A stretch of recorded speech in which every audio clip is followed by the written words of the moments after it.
থেকে আপনাকে শুভেচ্ছা জ্ঞাপন করছি। তো শাহিনদা, আপনার কিছু বক্তব্য আমার চ্যানেলের মাধ্যমে তুলে রাখার জন্য আপনাকে অনুরোধ জানাচ্ছি। ধন্যবাদ আপনাকে। আর কি বলবো, আজকে আমি তো জেলা পরিষদ সদস্য নির্বাচিত হয়েছি, আপনারা সবাই জানেন। ভোটের ব্যবধানে অনেক বেশি ছিল।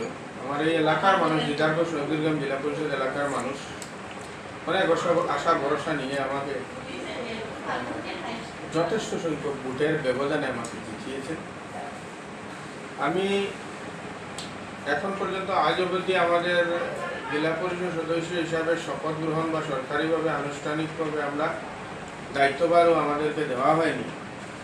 আর এরপরেও আমরা যে সমস্ত কথাগুলো দিয়েছিলাম পালন করে যাওয়ার চেষ্টা করে যাচ্ছি।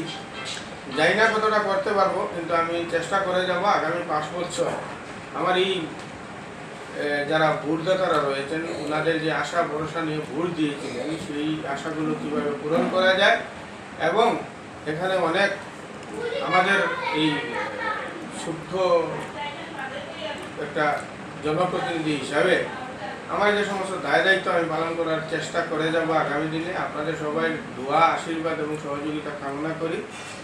আর চেষ্টা করবো আমরা আগামী দিনে কীভাবে মানুষের কাজ করা যায়। মানুষের সমস্যাই আমার নিজের সমস্যা হিসাবে আমি মনে করি। আমি বিগত দিনে মানুষের পাশে ছিলাম, আগামী দিনে থাকবো ইনশাআল্লাহ।